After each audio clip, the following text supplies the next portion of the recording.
கட்டுமானத்தின் வலிமை, கட்டிடங்களின் பாதுகாப்பு. ஸ்ரீ துர்கா டிஎம்டி கம்பிகள். BVR garden signature living T Nagar இப்போ திருவள்ளூருக்கு வந்தாச்சு. Near D Mart on new bypass road, Tiruvallur நகராட்சிக்குட்பட்டது. பிளாட் 20 லட்சம் முதல். கான்டாக்ட் 9955518814.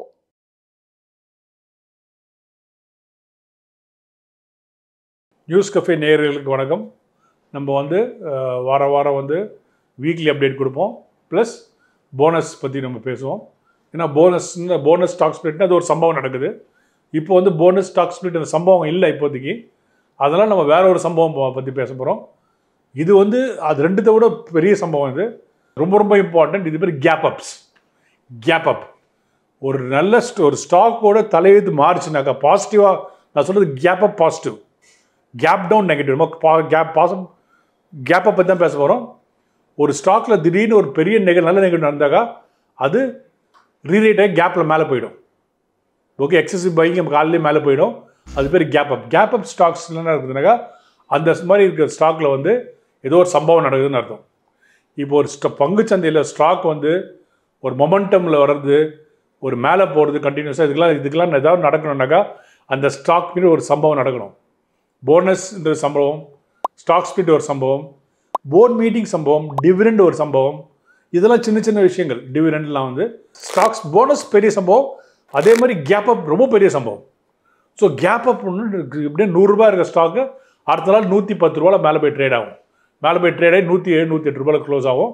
ஸோ இதெல்லாம் இந்த மாதிரி கேப் அப்பாக இருக்கும்போது நம்ம அந்த கம்பெனி பற்றி என்ன நியூஸ் வந்துருக்குன்னு பார்க்கணும்.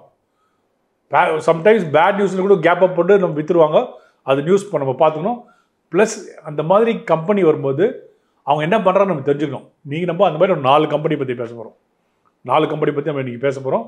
ஃபஸ்ட்டு CGCL, கேப்ரி குளோபல்னு. நான் இப்போ சொல்கிற ப்ரைஸ் எல்லாமே மார்க்கெட் ஹவுஸில் எடுத்த ப்ரைஸ். நான் கேப்ரி குளோபல். ஓகே, இந்த company face value 1, equity capital 96 crores, net profit 578 crores. Equity capital 96 crores, net profit 578 crores, almost like 6 times net profit பண்ணுறாங்க. இவங்க they're into finances. Okay, reserves 4222 crores, 4222 கோடி reserve வச்சுருக்காங்க. Dead இருக்குது இவங்ககிட்ட 15,577 crores dead வச்சுருக்காங்க. ஏன்னா இவங்க தேர் இன்டு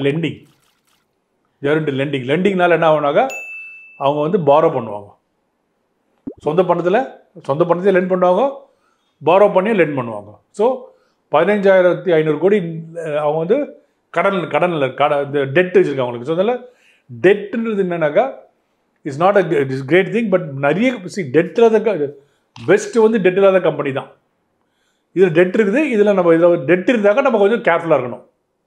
ஓகேங்களா, அதுதான் நம்ம தவிர மற்றபடி வேறு டெட் இருக்க கம்பெனி மேலே போகலாம். பட் டெட் இருக்க கம்பெனிக்கு என்னன்னாக்கா அந்த டெட்டுக்கு வட்டி கட்டணும். 10,000 கோடி டெட் இருக்குனாக்கா 10% நல்லா 1000 கோடி வட்டி. இதே அந்த கம்பெனிக்கு 0 டெட்னாக்கா 1000 கோடி மிச்சம். அதுதான் இம்பார்ட்டண்ட். ஓகே, ஸோ இதில் 15,500 கோடி டெட்டில் இருக்குது. Face value 1, face value 1, price 204. இது கேப்ரி குளோபல். நெக்ஸ்ட் நமக்கு பார்க்க போகிறது Hindalco. It's aluminium company. It's Birla group company, fantastic company. 24 ton price 820 rupees இருக்குது. Face value 1. நல்லா ஞாபகம் வச்சுக்கோங்க. Face value 820 rupees. Face value எந்த ஸ்டாக் வாங்கினாலும் ஃபேஸ் வேல்யூ தெரிஞ்சு வாங்கணும். ஃபேஸ் வேல்யூ 10, ப்ரைஸ் 820 வேறு ஸ்டோரி. ஃபேஸ் வேல்யூ 1, ப்ரைஸ் 820 அது வேறு ஸ்டோரி. ஸோ இந்த ஸ்டோரி மாறும் ஃபேஸ் வேல்யூவில். அது ரொம்ப இம்பார்ட்டன்ட். ஓகே, ஏன்னா இந்த ஃபேஸ் வேல்யூ 1 ஸ்டாக்லாம் ஒரு காலத்தில் ஃபேஸ் வேல்யூ 10 இருந்திருக்கும். ஸோ 10லேருந்து 1க்கு வரும்போது பல சம்பவங்கள், பல ஸ்பிளிட் இருந்திருக்கும். அவங்களுக்கு ஸ்பிளிட் போல நடந்திருக்குன்னு அர்த்தம். 1ல் வந்திருக்காங்கனாக்கா பல சம்பவங்களை பார்த்த ஸ்டாக்னு அர்த்தம் அது. ஓகேங்களா, ஸோ ஈக்விட்டி கேபிட்டல் 222 crores, 222 கோடி ஈக்விட்டி கேபிட்டல், 16,900 கோடி நெட் ப்ராஃபிட். நல்லா 2 பாயிண்ட் ஞாபகம் வச்சுக்கோங்க. Face value 1, okay, 222 crores capital, 16,932 crores net profit. பெரிய சமாச்சாரம் இது. ஓகே, ரிசர்வ்ஸ் 1,23,000 crores இருக்குது. ரிசர்வ்ஸ் 1,23,000 கோடி இருக்குது ரிசர்வ்ஸ். ஓகேங்களா, டெட்டு 63,000 கோடி. 63,000 கோடி டெட் இருக்குது. ஸோ இந்த மாதிரி இண்டஸ்ட்ரி கம்பெனி, இந்த மாதிரி கம்பெனிஸ்லாம் வந்து டெட் ரொம்ப இம்பார்ட்டன்ட். டெட் வாங்குவாங்க, பேங்க்கில் வாங்குவாங்க, இல்லை சிடிஸ் ரைஸ் பண்ணுவாங்க. ஸோ டெட் வாங்கி கடன் கட்டுவாங்க, அந்த டெட்டுக்கு பணம் கட்டணும். இந்த மாதிரி கம்பெனிக்கு என்ன எப்போ ஒரு பிரச்சனை வரும்னாக்கா, இந்த கமாடிட்டி சைக்கிள் ரிவர்ஸ் ஆகும். கமாடிட்டி சைக்கிள் ப்ரைஸ் இறங்கும்போது இவங்களுக்கு கொஞ்சம் பிரச்சனை கிடையாது. கமாடிட்டி ப்ரைஸ் ஏறும்போது தாறுமாறாக ஏறும். இப்போ சில்வர் ஏறிச்சு பார்த்தீங்கன்னா, சில்வர் தாறுமாறாக ஏறிச்சுல, அந்த மாதிரி தாறுமாறாக அலுமினியம் ப்ரைஸ் ஏறிச்சு போச்சுனாக்கா இன்புட் காஸ்ட் அதிகமாகும். ஸோ இது அலுமினியத்தை வாங்கி இவங்களை வந்து ஃபினிஷ் ப்ராடக்டாக கன்வெர்ட் பண்ணி விற்கிறதுக்கும் போது அவங்க ப்ரைஸ் மார்ஜின் அடிப்படும். ஸோ இந்த மாதிரி இது ஸ்டீல் எல்லாம் வந்து சிக்லிக்கல் கம்பெனின்னு. ஸோ நம்ம எந்த சைக்கிளும் பார்த்து நம்ம வாங்கணும். So it's very good company. 222 கோடி முதலீடு போட்டு 16,000 கோடி நெட் ப்ராஃபிட் பண்ணுறாங்க. 1,23,000 கோடி ரிசர்வ்ஸ் இருக்குது. 63,000 கோடி கடன் இருக்குது. 63,000 கடன் வாங்கி அதுக்கு வட்டி கட்டி 16,000 கோடி நெட் ப்ராஃபிட் பண்ணுறாங்க. ஸோ அந்த மாதிரி கம்பெனி இது. பிர்லா குரூப் கம்பெனி, நல்ல பிராண்ட். ஓகே, அடுத்தது அகைன் அலுமினியம். பார்த்தீங்கன்னா அலுமினியம் இன்னைக்கு பாருங்க, என்ன அலுமினியம் எல்லாம் மேலே போகுது.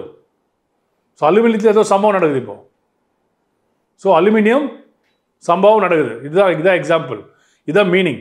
நேஷனல் 24/10 அன்றைக்கி ப்ரைஸ் 238 rupees, ஃபேஸ் வேல்யூ 5. இதுக்கு முன்னே நம்ம 2 பார்த்தோம், அதெல்லாம் ஃபேஸ் வேல்யூ 1, இது face value 5. Okay, equity capital 918 crore, 918 crores. Net profit 5,729 crores. 5,000. இதுக்கு முன்னே நம்ம 222 crores, கேபிட்டல் 16,000 crores பார்த்தோம். இது அதோட கொஞ்சம் சுமாரான கம்பெனி தான். இன்னைக்கு நல்ல ஸ்பைக் இருக்குது அந்த கம்பெனி. 2 நாளாக ஸ்பைக்கில் இருக்கான் அவன். நல்லா ஒரு பை வந்து அப்படி ஸ்பைக்கில் இருக்குது. 918 crores equity capital, net profit 5,729 crores. Reserve 16,800 கோடி ரிசர்வ், 16,800 crores ரிசர்வ்ஸ். டெட் ரொம்ப கம்மி, 182 கோடி தான். இவ்வளோ ரிசர்வ் வச்சுருக்கானே, ஏன் மற்ற டெட் தானே அடிச்சு இல்லாமல். இது வந்து ஒரு டாக்டிக்கல் பிளேயாக இருக்கலாம். இது வந்து ஏதாவது ஒரு கேரண்டி கொடுத்துருக்கலாம் அவங்க, இல்லை ஒரு டெட் ரைஸாக இருக்கும், அதை லீட் மார்க் பண்ணி வச்சுருக்கலாம். ஏதோ ஒரு ரீசனாக இருக்கும். அது நம்ம அதை பற்றி நம்ம பார்க்க தேவையில்ல. பேசிக்கலி இது வந்து நம்ம பார்க்கும்போது அந்த ஸ்டாக்கு இது மாதிரி ஒரு நிறைய ஸ்டாக்ஸ் இருக்குது. ஸ்டாக்ஸுக்கு வந்து போனஸோட ஸ்ப்ளிட் வரும், கேப்பப்பும் வரும். அப்படி தான் நம்ம சொல்ல வரேன். தவிர கேப்பப் வர ஸ்டாக்கில் நல்ல ஸ்டாக்காக நம்ம எடுத்தோம்னாக்கா அவன் அங்கேருந்து ரேலி போயிட்டே இருப்பான் அவன். அதான் இதுதான் பிரேக்அவே கேப் பண்ணுவாங்க. Breakaway gap, runaway gap. So gap வரும். கேப் வந்து சம்டைம்ஸ் ஃபில்லப் ஆகும், ஃபில்லப் ஆகிட்டு மேலே போகும். இல்லை இப்போ பிரிட்டானியா பார்த்தீங்கன்னா ஒரு கேப்பப் வந்தது. பிரிட்டானியா வந்து ஒரு கேப், இது ரெக்கமெண்டேஷன் கிடையாது. ஒரு எக்ஸாம்பிள் சொல்கிறேன். நீங்கள் பிரிட்டானியா ஸ்டாக் எடுத்து பாருங்கள், ஒரு கேப்பப் வந்தது. அங்கேருந்து கீழே இறங்கி வந்துட்டு அப்படியே ஃபுல்லாக டேக் ஆஃப் இப்போ. ஸோ பிரிட்டானியில் ஏதோ ஒரு சம்பவம் இருக்குது. ஸோ இந்த மாதிரி ஸ்டாக்கை வந்து நீங்கள் கேப்பப் ஆனோடனே சார்ட் பாருங்கள். சார்ட் பார்க்காம நீங்கள் மார்க்கெட்டில் இன்வெஸ்ட் பண்ண முடியாது. கேப்பப்லாம் வாங்கினோன்னாக்கா இது பார்த்து தான் நம்ம வாங்கணும். ஸோ டெட் 188 கோடி இருக்குது. அடுத்தது இன்னொரு பெரிய கம்பெனி வருது, VEDL, வேதாந்தா எல்லாருக்கும் நம்மளுக்கு தெரியும். Face value 1, 391 crores capital. Net profits 19,000 crore, 391 கோடி கேபிட்டல், 19,800 கோடி நெட் ப்ராஃபிட். ரிசர்வ்ஸ் 16,000 கோடி ரிசர்வ். டெட் 91,000 crore இருக்குது. பாருங்கள், ரிசர்வ்ஸ் இதுக்கு முன்னே பார்த்தீங்கன்னா இண்டாலுக்கு 1,23,000 crores ரிசர்வ்ஸ். டெட்டு வந்து 63,000 கோடி. அது பரவாயில்ல. இது ரிசர்வ்ஸ் 16,000 கோடி, டெட்டு 91,000 crores இருக்குது. இது நம்ம புரிஞ்சுக்கணும். புரியுதுங்களா? இந்த நம்பரை நம்ம எப்படி புரிஞ்சுக்கிறோன்னு தான் பொறுத்து இருக்குது நம்பர். இப்போ இவனுக்கு வந்து டெட் எக்கச்சக்கமாக இருக்குது. இது பட் இதில் இன்னொரு பிரச்சனை என்ன இருக்குனாக்கா, 100% ஆஃப் த ஷேர் பிளட்ஜில் இருக்குது. 100% ஆஃப் ஷேர் பிளட்ஜில் இருக்குது. ரொம்ப கேர்ஃபுல்லாக இருக்கணும். பட் இதில் ஒரு சின்ன ஒரு இன்ஃபர்மேஷன் இருக்குது. ஒரு 5-6 years பேக் இவங்க ப்ரைஸ் வந்து ஒரு 85 rupees இருந்தப்போ இவங்க வந்து கம்ப்ளீட் பைபேக் ட்ரை பண்ணாங்க. 100% பைபேக் அட் 120 rupees சொன்னாங்க. யாருமே விற்கல, எந்த இன்ஸ்டியூஷனில் விற்கல. என்னன்னாக்கா அந்த டைமில் இந்த ஓனருக்கு தெரிஞ்சிருக்கு இந்த கம்பெனியில் பெரிய முன்னேற்றம் வரப்போகுதுன்னு சொல்லிட்டு அவர் பைபேக் பண்ண ட்ரை பண்ணியிருக்காரு. ஏன்னா எல்லா ப்ராஃபிட்டும் நம்ம எடுக்கலான்னு சொல்லிட்டு. பட் யார் எந்த இன்ஸ்டியூஷனை சப்போர்ட் பண்ணல.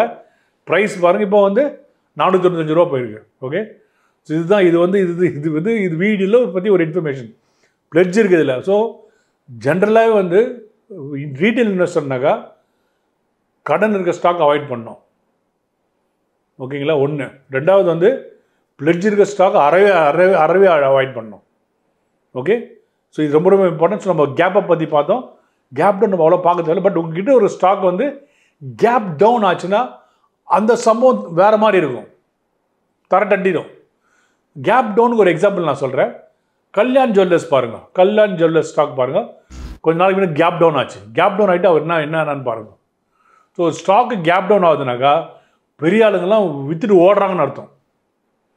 கேப் அப்னா ஓடி வந்து அப்படி அள்ளுறாங்கன்னு அர்த்தம். ஸோ அதனால கேப் அப்பும் கேப் டவுன் நிறைய வித்தியாசம் இருக்குது. கேப் அப்பில் வர ஸ்டாக், சப்போஸ் கேப் அப்பில் ஒரு ஸ்டாக் வருது, அது வந்து டெட் ஃப்ரீ கம்பெனியாக இருந்தால் jackpot. Dead free company, dead free, 100 கோடி கேபிட்டல், 500 கோடி நெட் ப்ராஃபிட்டு, டெட்டே கிடையாது, 10 rupee face value, jackpot. So அந்த மாதிரி இதெல்லாம் இது வந்து நம்ம வந்து ஒரு புரிதலுக்காக ஒரு எஜுகேஷனல் வீடியோவை தான் நம்ம போடுறோம். தவிர இது எதுவுமே ரெக்கமெண்டேஷன் கிடையாது. அது மட்டும் ஞாபகம் வச்சுக்கோங்க. ஒரு ரீட்டைல் இன்வெஸ்டருக்கு வந்து போனஸ் ஒன்று இருக்குது, ஸ்ப்ளிட் ஒன்று இருக்குது, கேப் அப்னு ஒன்று இருக்குது. நம்ம ஒரு ஸ்டோரி இது மாதிரிலாம் சம்பவம் நடக்குது மார்க்கெட்டுன்ற சொல்கிறோமே தவிர நம்ம எதுவுமே ரெக்கமெண்டேஷன் கிடையாது. நன்றி, வணக்கம். இந்த வீடியோ உங்களுக்கு பிடிச்சிருந்தா லைக் பண்ணுங்க, ஷேர் பண்ணுங்க, கமெண்ட் பண்ணுங்க. மறக்காம பெல் பட்டனை கிளிக் பண்ணிட்டு சப்ஸ்கிரைப் பண்ணிடுங்க.